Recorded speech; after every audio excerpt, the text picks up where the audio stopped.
Hello, in this video I will talk about my experience from New Age, from ayahuasca, from hypnosis, Reiki, transcendental meditation, many forms of New Age that I've done. Why I started doing them, what happened when I did them, and what it led me to. So it started with, I met a lady who was a friend of a friend who was visiting Los Angeles. Very nice woman, and she said she's a spiritual life coach. I don't really know what that was. She said, if you work with me, you're gonna start making more money, you're gonna feel better, you're gonna have less anxiety, you're gonna have better relationship, you're gonna attract all the things you want in your life. What she was talking a lot about, sort of the law of attraction, but a little more in depth. So we started working together, and I started, she was giving me homework, exercises to do, right things, and so we were doing like spiritual things, and it was having physical manifestations.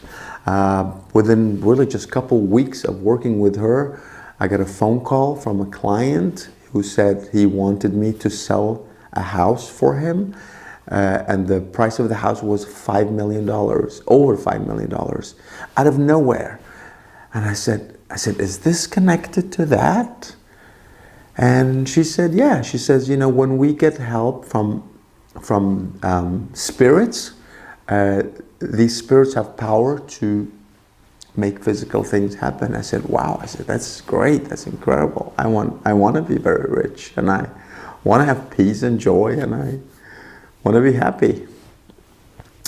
That led, the next thing I did was I took a course in transcendental meditation.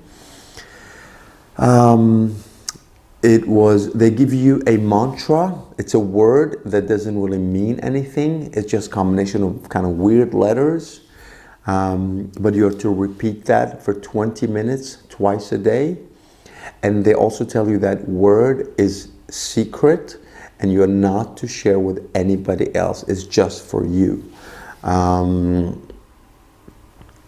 so I did that, and again, I experienced peace. I was calm. I said, wow, I didn't know how it works, but I just like, this works. This is great. The next thing, I started doing hypnosis, and that also worked. It made me calm. My anxiety was down. I started doing yoga.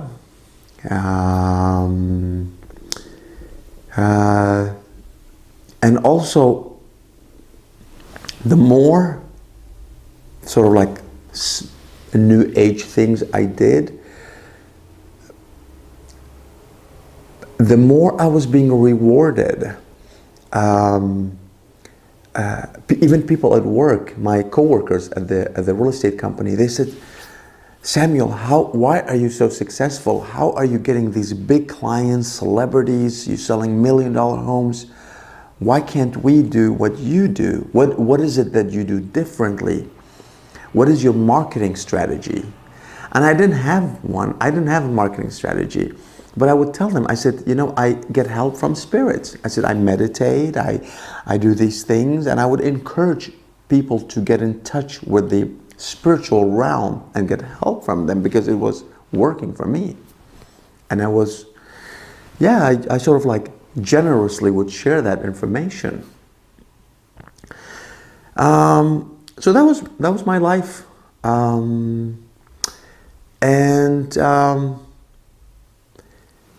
So what happened was, in 2015, my mother died of cancer. She was living in Sweden. My mother took her last breaths in my arms. It was very traumatic for me, because anyone who knows me knows that my mother and we were like this all our lives since childhood. I was her favorite child. I had higher allowance than my siblings, and you know, she really did spoil me.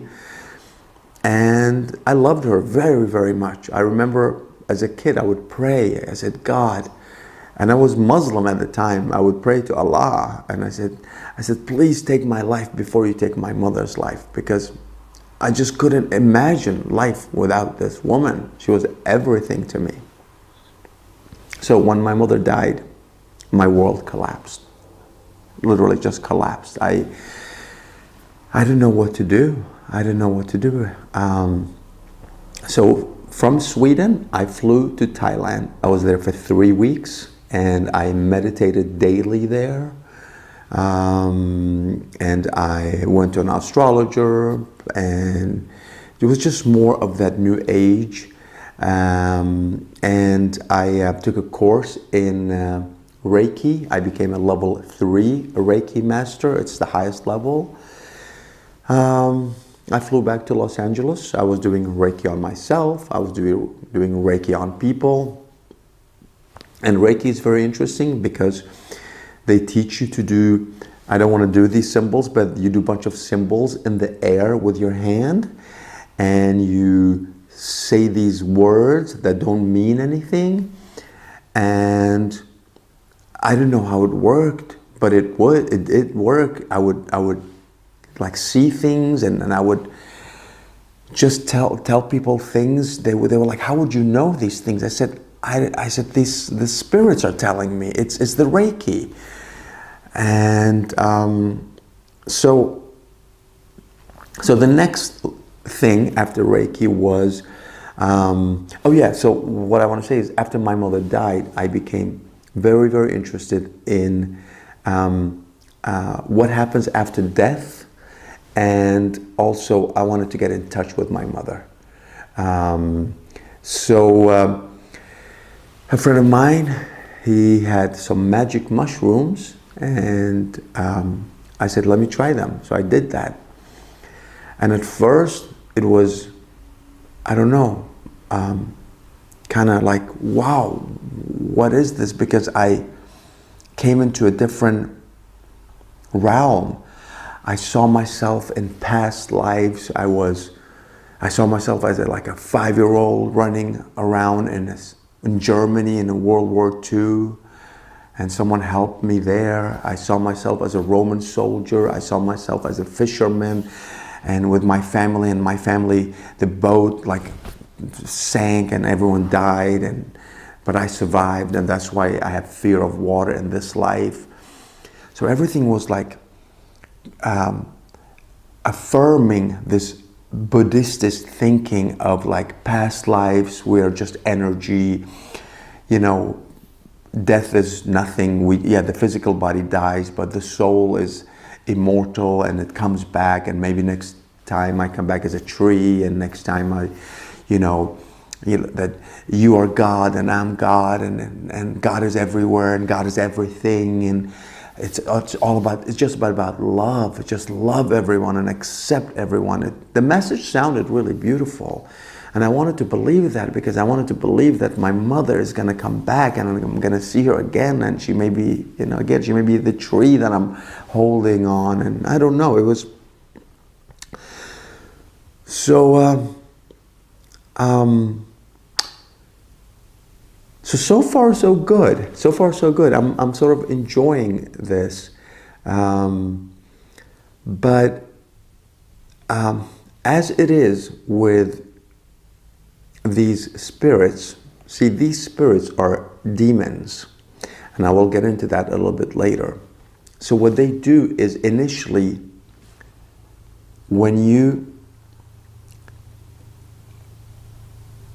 these experiences, they do produce an effect. Yes, you feel calmer when you meditate. You may make more money. And I mean, I think I was sort of chosen by these dark spirits. They rewarded me highly. Not everyone gets rewarded as I did.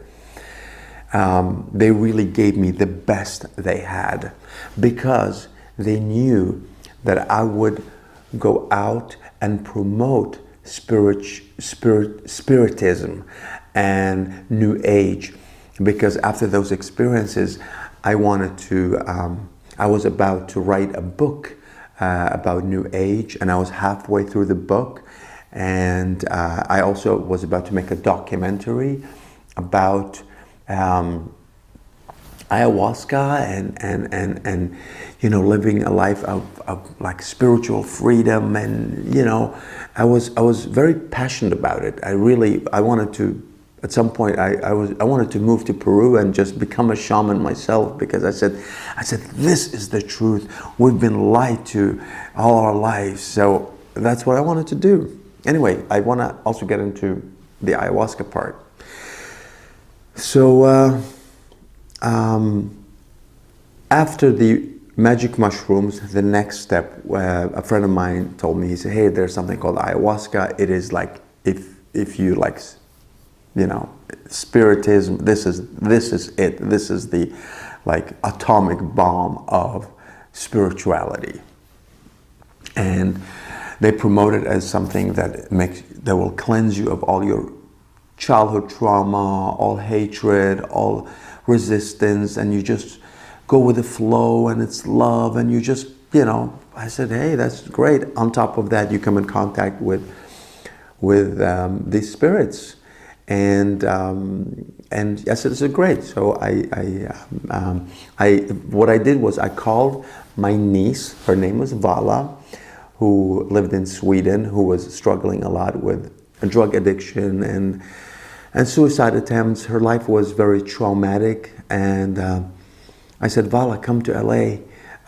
There's something called ayahuasca, and it's supposed to help with so many things. I said, and she had just come out of her last rehab, and she says, okay, I have nothing to lose. So she flew to Los Angeles, and we are in my car driving to do this thing called ayahuasca. We had no idea what we are getting ourselves into. They told us to dress in white, so we were in completely white.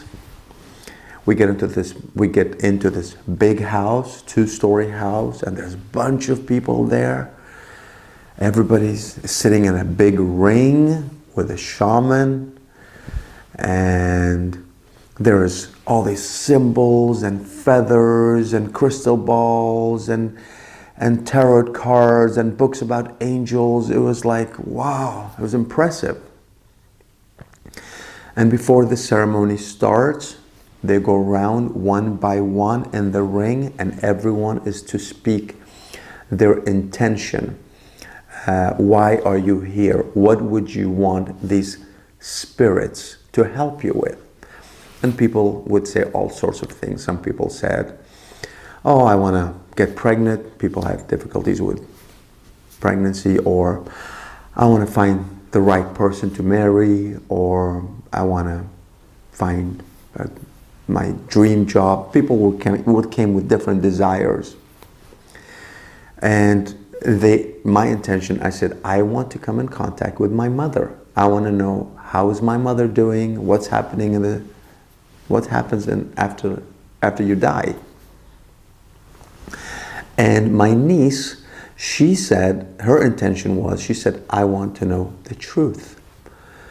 And I remember thinking, that is such a vague thing she asked for. What is truth?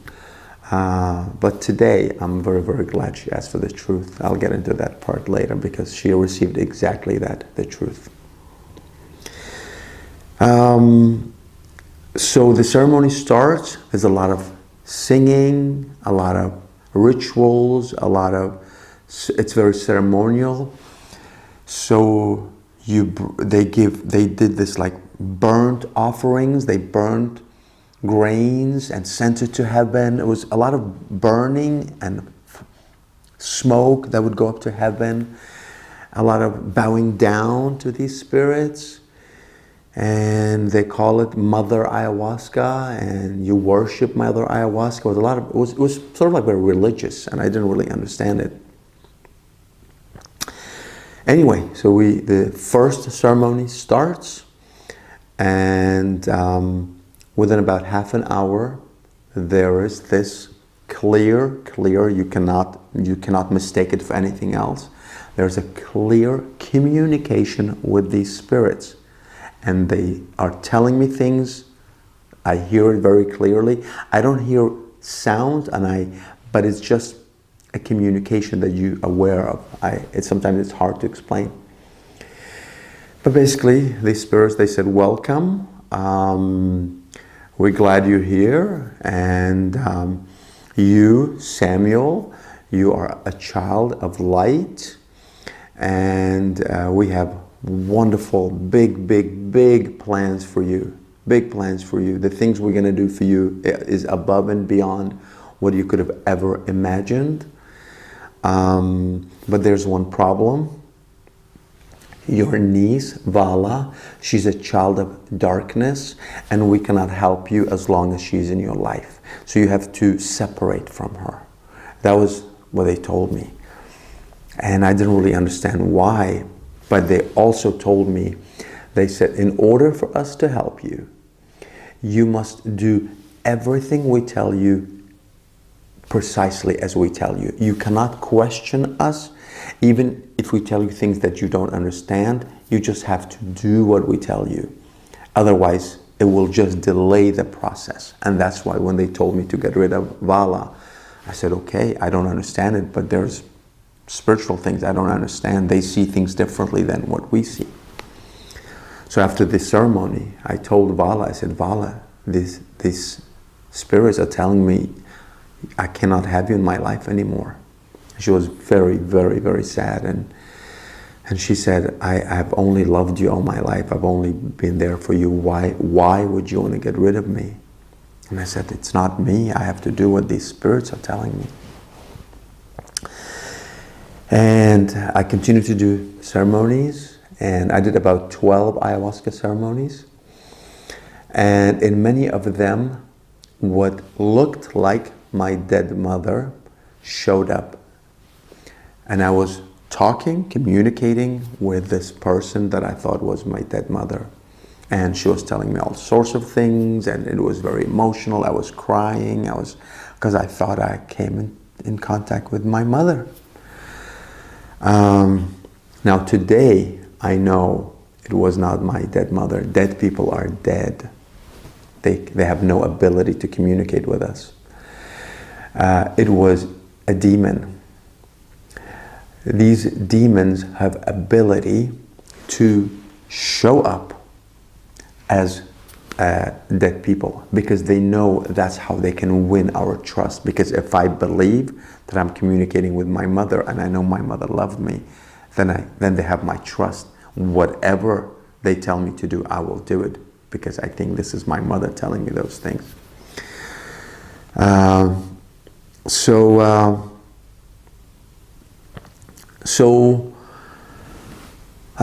And again, initially the ayahuasca was amazing. I had peace, I had joy. I was making more and more money. I was getting bigger and bigger clients. I was showing houses above and beyond. I was showing a house that was, the price tag was $50 million. I'd never had that kind of clients, never. So to some extent, they were delivering. And again, that's why I wanted to make a documentary about the ayahuasca. I was about to write a book, and everything I did was glorifying these spirits. And I wanted the whole world to start doing ayahuasca and get help of these spirits. So everything was fine. And again, the only obstacle was my niece. She lives in Sweden, I live in Los Angeles. I was like, what is the big deal? So fast forward to the last ayahuasca ceremony we do. We are in Mount Shasta, and it was a small group. It was me, Vala, and by the way, I just have to say, because when I say my niece, people think a child. So my niece is an adult, she's not a child. So the last ayahuasca, it's me, it's Vala, it's a friend of ours, and it's the shaman. It's a small group, 4 people. The ceremony starts, And my niece started making some noise. I can tell that she's uncomfortable. She's having not a good experience. And the shaman goes over to her, and she started telling him, and the shaman uses a music instrument to call on these spirits. And my niece tells him, stop it. Stop this instrument. But he will not stop. So my niece grabs the instrument from him, breaks it in two, and she starts beating the shaman with it. She runs to the bathroom. She turns all the lights on. And I am in a shock. I'm watching this, and while I'm seeing this happening, these demons are speaking words into my mind, and they're telling me, what is it that we told you? We told you she's a child of darkness. We told you she only is going to cause problems. And I was really afraid, and my niece's behavior only confirmed what these demons were telling me about her. So I decided right there, I said, that's it. This is the last time I will break all contact with her. I won't have anything to do with her. So the next day, we fly back to Los Angeles from Mount Shasta. My niece flies back to Sweden. We break contact. So I go back to do more ayahuasca. And I tell these spirits, I said, okay, I've done everything you told me. I got rid of her. She's not here anymore. Make me, deliver all the things you promised me. Deliver. But something had changed. They could not communicate with me the same way. They could not help me. Instead, my life was spiraling down and down and down. I got hit by a very, very severe depression. And the last ayahuasca ceremony I did, my blood pressure was over 207. I was rushed to the emergency room at Cedars-Sinai Hospital in Los Angeles. And I went almost completely blind. Everything was like, I couldn't see anything. And I was this close to dying. So I came out of the hospital, and I don't understand what's going on. And the shaman is calling me, and he's really interested in knowing what's happening with my niece. He just was very interested in her, and I didn't understand. I said, I am the one who's paying you. I need help. Why are you asking about her? I said, but he was very interested, and he said in the 25 years he's done these ceremonies, he's never seen anything like this, ever. What had happened with my niece. So I am really in a bad shape. And I also go into rehab for 1 month to just get better. It did not help me at all. I come out of rehab, and I get in touch with my niece again in Sweden, and I say, how are you? What happened? And to my very surprise, she's doing very, very well. She's happy. She has overcome all her depression, all her addictions, all her rehab. She's a new person. And I said, what happened? So now she's going to tell me her experience of the ayahuasca. And please have an open mind, because I did not believe her either at first. It was too much to take in at first, but it is the truth. What I'm about to share with you, it is the truth, and it's the only truth there is. So my niece tells me that the Spirit of God came over her. Her hand was lifted. It touched her heart, and she felt a love above and beyond what it cannot be described with human words. And she just knew that we have a God. And because God has created us, God has the ability to let us know that He is God when you are in His presence. And so she said, after coming back to Sweden, because we are born Muslims, the only God we know, the only God she knows is Allah. So she gets a Quran, she gets a head cover, she goes to a mosque every day because she wants to know this God who she felt His presence. So she's praying to Allah daily, reading the Quran, but no answer, nothing. She said, this is not the same. So she goes down on her knees and she's crying. She says, who are you? Who are you? She goes to sleep and Jesus Christ comes to her, dressed in white, standing by the door with open arms. And Jesus says, I am the truth and the way and the life, and I have already defeated darkness and evil.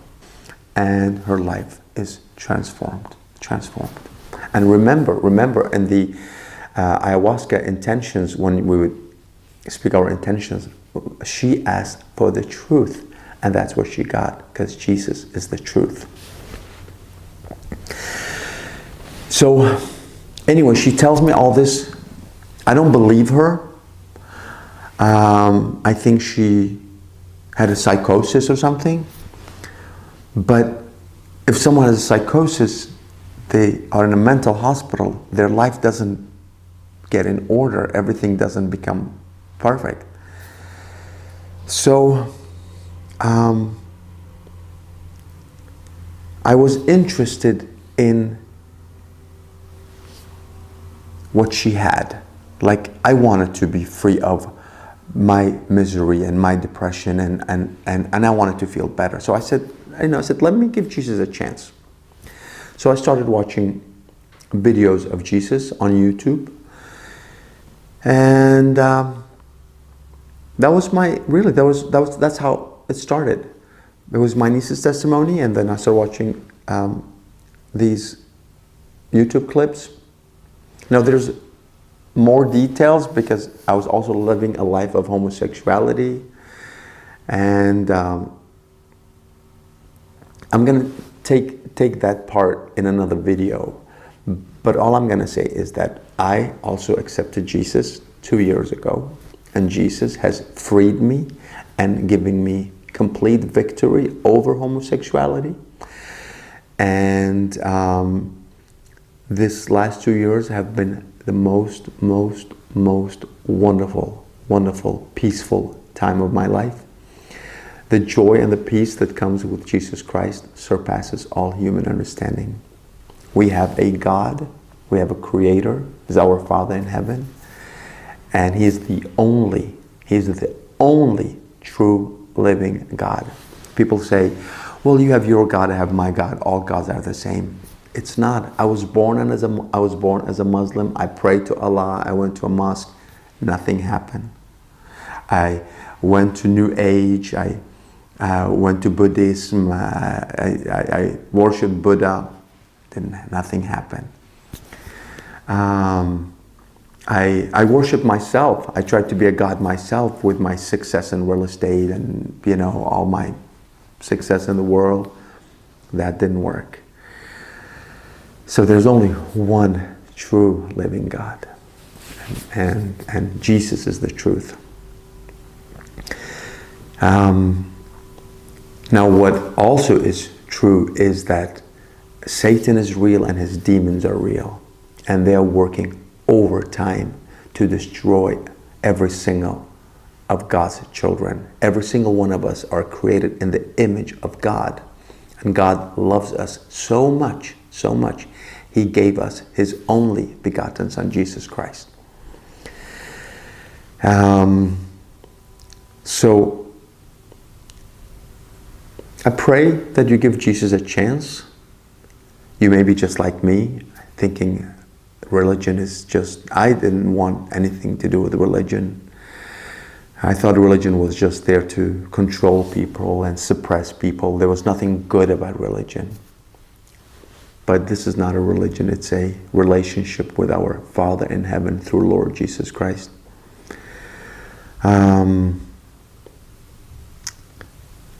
I also want to share, because all this New Age, we live in a time where New Age is exploding everywhere. It's yoga and meditation and finding